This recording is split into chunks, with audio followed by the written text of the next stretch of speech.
그냥 매입하는 거는 개인적으로 좀 비추입니다. 제일 추천하는 거는 제일 쉬운 거죠. 제일 안전한 거. 대부분의 사람들이 부터 시작을 합니다. 조금만 배웠어도 그 투자가 5억으로는 도저히 안 된다는 걸 판단할 수 있는 투자였거든요. 그러니까 그것만 조금 했으면 좋지 않았을까라는 게 안타까워서, 사실 그거는 큰 고려 대상은 아니에요. 약간 그런 것처럼 지금 자기 투자금에 맞게 보이는 영역이 있을 거예요. 1억 모으는 게 어렵지 10억은 쉽다, 그렇게 생각을 하셔서 너무 급하게 생각하지 말고.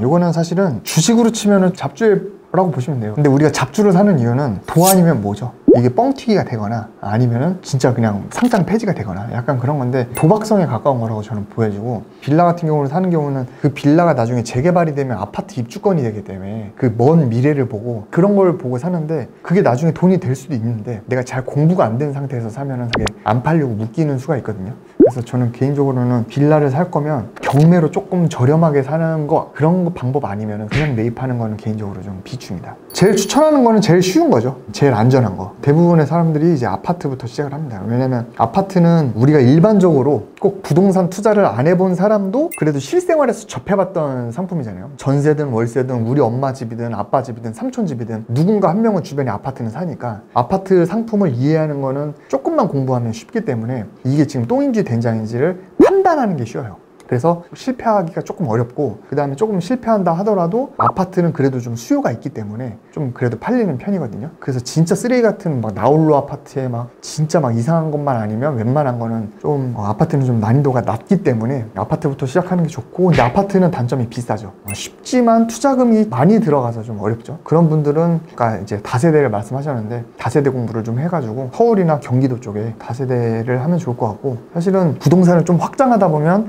주택, 상업용, 다른 여러 가지 용도의 그런 부동산이 있는데, 그래도 일반적으로는 수요도 많고 난이도가 낮은 약간 주거용 먼저 해보는 게 좋지 않을까, 그렇게 생각합니다. 저는 어쨌든 가상 투자를 많이 해보는 거를 추천을 드리는데, 주식도 모의 투자 뭐 이런 거 많이 하더라고요. 근데 부동산도 사실 돈이 없지만 돈이 있다고 약간 내가 빙의를 좀 해가지고 이 돈이 있을 때 어디에 투자할까, 약간 그런 거를 좀 모의 투자를 해본 다음에 그 물건의 추세를 좀 미리 트래킹을 해보고, 근데 이제 그럴 시간이 없다라고 하면 약간 과거 데이터를 보고 트래킹을 하는 습관을 들이는 것도 좀 좋은 것 같고, 그 다음에 부동산은 결국에 좀 발품이라는 말이 있듯이 주식은 모니터로만 끝나는데, 부동산은 요즘 어플이 잘 돼 있어가지고 프롭테크 잘 돼 있어서 모니터로도 되는데 결국에는 사실 가보긴 해야 돼요. 그래서 내가 많이 임장 다녀보고 그런 습관을 들이는 게 제일 좋은 것 같습니다. 그래서 손품 발품 많이 팔고 많이 들여다보는 거 앞에는 왕도가 없는 것 같아요.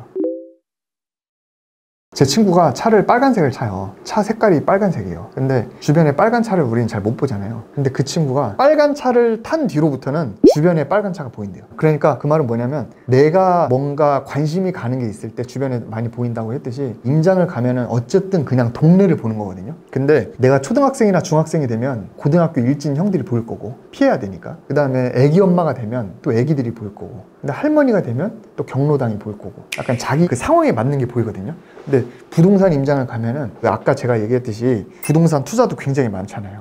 옷으로 치면 막 골프웨어, 수영복, 뭐 테니스복 많듯이, 내가 어떤 부동산 투자 종목을 할 거냐에 따라서 그 분야를 좀 보는 게 맞는 것 같아요. 내가 상가 투자를 할 거면 유동인구를 보는 게 맞죠. 왜냐면 상가를 투자를 한다는 건 거기에 내가 임차인을 들인다는 건데, 그 임차인이 떡볶이집이나 미용실이나 식당이나 이런 게 들어올 거 아니에요. 근데 좀 유동인구가 있어야 식당에 들어올 거 아니에요. 그러니까 그렇게 내가 어떤 투자를 할 거냐에 따라 포인트가 좀 달라지는 것 같습니다. 제가 유튜브를 또 하고 있잖아요. 그러니까 이제 초보분들이 상담도 많이 오시는데, 좀 안타까운 게 뭐냐면 굉장히 좀 급한 분들이 많아요. 그래서 이제 빨리 돈을 벌고 싶은데, 내가 예를 들면 열심히 일해가지고 이제 퇴직금까지 모아가지고 한 4, 5억을 모았어. 그래서 이거를 빨리 급하게 불리고 싶은데 공부는 좀 하기 싫고 잘 아직 몰라. 근데 주변에 돈 좀 번 사람이 있어. 그래서 그 사람 말만 듣고 투자를 했는데 사기를 당하거나, 아니면 사기까지는 아니지만 뭔가 좀 투자가 잘못됐어. 그래서 뭐 그런 걸 보고 좀 상담을 많이 와요. 예를 들면 누가 여기 땅 사서 건물 지으면 5억을 투자하면 10억이 된다더라 말을 믿고 했는데, 그래서 딱 보니까 뭐 괜찮아, 뭐 입지도 일반인 기준으로 보니까 그냥 도심지에 서울이에요. 그래서 역세권이고 뭐 되겠지 하고 했는데, 그 사람이 건물 지으려고 5억만 있으면 된다 그러는데 6억, 7억, 8억 계속 돈이 들어가는 거야. 근데 돈이 없으니까 공사는 올라가다 서고.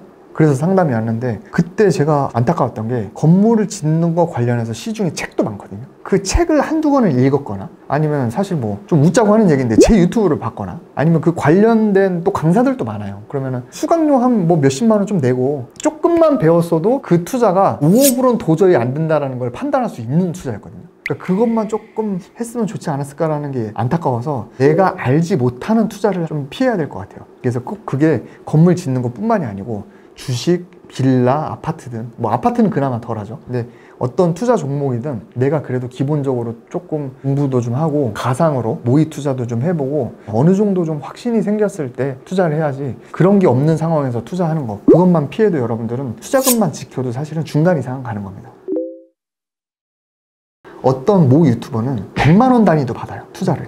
그냥 그 도로 있잖아요. 고속도로 말고 그냥 골목골목에 있는 그냥 도로. 그냥 도로 지분을 막 사요. 경매로. 그런 거는 막 진짜 일반인은 접근하기 어려운 거니까 막 싸게 사. 그래서 그런 거를 막 수익을 내는데 투자금이 100만 원밖에 안 들어가. 그러니까 그런 투자 종목도 있고 그 다음에 뭐 아파트도 사실은 서울은 막 20억 30억씩 하는데 지방 막 시골로 가면 아파트가 막 3천만 원짜리 아파트도 있거든요. 대출 안 받고 아파트 값이 3천만 원이야. 약간 그런 것도 있으니까 뭐 얼마가 있으면 된다 약간 그런 건 정답은 없고 내가 좀 관심 가지면은 좀 그 분야에 좀 맞는 투자 방법이 좀 보이지 않을까라고 생각을 하고요. 제가 5천만 원으로 지금 강남에 건물 짓고 있는 건 약간 200억짜리거든요. 그러니까 그게 불과 5년 사이라서 지금 5천만 원은 우술이에요. 그러니까 지금 건물 짓고 있는데 그 공사비가 53억입니다. 근데 시공사한테 53억 5천만 원이요 했는데 5천만 깎아주세요 하니까 시공사가 그러죠 뭐 이런 거예요. 근데 그 당시에는 그 5천만 원이 전 재산이어서 그걸로 1억짜리 빌라를 살 때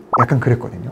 근데 그거보다 더 전으로 가면 저 20대 대학교 때는 100만 원이 없어서 약간 그랬던 경험이 있어요. 그러면은 그걸 또 약간 상대적으로 보면 1억짜리 빌라를 살까 1억 1,000짜리를 살까 사실 그거는 큰 고려 대상은 아니에요. 거기서 100만 원, 1,000만 원은 약간 그런 것처럼 지금 자기 투자금에 맞게 보이는 영역이 있을 거예요. 1억 모으는 게 어렵지 10억은 쉽다. 그렇게 생각을 하셔서 너무 급하게 생각하지 말고 그럼 예를 들면 제가 1억 있으면 된다고 답변을 했어요. 그럼 9,900만 원 있으면 안 할 거예요? 그거예요. 그런데 그건 100만 원이니까 그렇죠. 그럼 9,800은요? 그게 약간 애매한 거예요. 제가 야수의 심장이라고 했는데 1억 있으면 할 수 있다는 투자처가 있어요. 근데 누군가는 온전히 1억 있어야 하는 거고요. 누군가는 2천만 원만 있어도 8천 대출 받아서 하는 거고요. 누군가는 2억이 있어도 50%나 투자금에 쓰는 게 아까워서 못 하는 거고요. 결국에 돈이 중요한 게 아니고 본인이 얼마나 야수의 심장을 가졌냐 그냥 그거 같습니다. 예를 들면 누군가는 이래요. 2년치 생활비라고 얘기하려고 칩시다. 그러면 1년에 생활비로 2천을 써. 그럼 4천이 있으면 퇴사할 수 있다는 거는 모 유튜버에서는 얘기를 하더라고요. 근데 그게 정답은 또 아닌 것 같아요. 그러면 누군가는 죽을 때까지 먹고 살 생활비를 벌어야 퇴사를 하는 사람도 있을 거야. 굉장히 보수적인 사람은. 그러면 1년에 내가 2천만 원을 쓴다. 그럼 앞으로 30년을 산다. 예를 들면. 그러면은 6억이 있어야 되잖아요. 근데 6억이 있어. 옛날에 약간 파이어족이 그랬어요. 그 6억이면은 진짜 아껴 쓰면은 평생을 먹고 살 수 있는 돈이 되면은 파이어를 한다. 약간 그랬는데 물가가 또 오르잖아요. 제가 생각했을 때 삼성전자 부회장님 정도, 이재용 회장 정도 되면 경제적 자유 이뤘다고 보잖아요. 근데 그분 하루 일과를 보면 직장인보다 더 바빠요. 그걸 보면 그렇게 몇 조나 있는데도 왜 그렇게 일을 할까라고 생각해보면 저는 그것도 반대로 얘기하면 제가 개인적으로 아는 분은 이미 경제적 자유를 이뤘어. 근데 그분은 고민이 많아요. 같이 골프를 칠 사람이 없는 거야. 돈이 많은데 같이 놀아줄 사람이 없어. 그러니까 우리가 보면 약간 부럽잖아요. 근데 그분은 또 그게 아니야. 이 먹고 사는 게 어느 정도 되면은 그 다음부터는 아예 다른 영역인 것 같아요. 그래서 이 퇴사 얘기를 하다 말았는데 퇴사도 사실은 여러분들은 월급만큼 누가 줬으면 좋겠다고 하지만 부자가 되려면 결국에 사업을 하거나 투자를 하거나 아니면 직장을 다니거나 결국에는 일을 하게 돼 있어요. 투자도 주식에 묻어두고 배당주 받고 평생 뭐 골프나 치고 할 것 같지만 그런 사람은 또 거의 없어요. 막상 주식이 또 잘못되면 어쩌지 또 고민을 하고 있으니까 그것도 어떻게 보면 일이죠. 그러니까 퇴사를 뭐 딱 기준을 정해서 한다기보다 내가 회사가 아닌 다른 일, 그게 투자든 사업이든 아니면 또 다른 회사가 됐든 내가 좋아하는 일, 이제 그런 거에 포커싱이 맞춰져야지 너무 금액적인 거에 맞추는 거는 좀 올바른 인생 가치관은 아니라고 저는 생각을 합니다. 저는 사실은 육아휴직을 했어요. 처음에 육아휴직을 하는 기간 동안에 내가 생활비를 아꼈으면 버틸 수 있겠다라는 돈이 있을 때 육아휴직을 했고 그 육아휴직을 하면서 이제는 복직을 안 해도 되겠다라는 게 내가 지금 하고 있는 일, 이렇게 건물 짓고 이런 컨텐츠로 이렇게 지금 얘기도 하고 남한테 이런 얘기도 해주고 뭐 누군가한테는 도움을 주면서 물론 돈 벌려고 하는 거죠. 이제 이런 알려주는 일도 재밌고 이런 일을 평생 했을 때 재밌겠다라는 확신이 들었을 때 저는 퇴사를 열심히 했거든요. 물론 지금 뭐 돈을 직장 다닐 때보단 벌지만 그 돈 때문에 했다기보다는 직장 다닐 때 직장 생활도 재밌긴 했는데 9시에 출근해서 회사 일을 하고 있는데 지금 내가 이 자리에서 이거를 하고 있을 때가 아닌데 라는 게 막 강렬하게 느껴질 때가 있어요. 내가 지금 여기서 뭐 하고 있는 거지? 약간 그런 게 느껴질 때 했던 것 같아요. 내가 지금 하고 싶은 일을 하고 있는지 그런 거에 따라서 좀 많이 차이가 있는 것 같습니다. 네, 저는 만족해요. 이게 사람 성향인 것 같은데 건물주는 뭐 맨날 임차인 관리해야 된다, 뭐 잘못되면 경매 넘어간다, 막 이런 얘기도 있는데 어떤 일이든 다 장단점은 있다고 봐요. 그래서 장점만 보고 그 일이 재밌다고 생각하면 그 단점도 재밌는 것처럼 저는 그래서 직장인이 오답이다 이렇게 얘기하진 않아요. 직장인도 근로소득자도 그게 굉장히 재밌고 이게 인생의 행복이다라고 하면 저는 그게 맞다고 보거든요. 그래서 누군가는 직장인은 뭐 부정적인 현실이다 뭐 이렇게 얘기하듯이 그건 사람의 관점의 차이인 거지 건물주가 되는 게 부정적인 면도 있지만 저는 그걸 재밌어 하기 때문에 나쁘지 않다고 봅니다. 두 가지인데 결국은 한 가지인 것 같아요. 마인드인 것 같습니다. 마인드. 그 마인드가 왜 두 가지인데 한 가지라고 하냐면 첫 번째는 지금까지 제가 이 채널에서 얘기했던 것처럼 9급 공무원인데 월급이 200도 안 돼. 그런데 제가 볼 땐 부자인 사람도 있어요. 무슨 말인지 아시겠죠?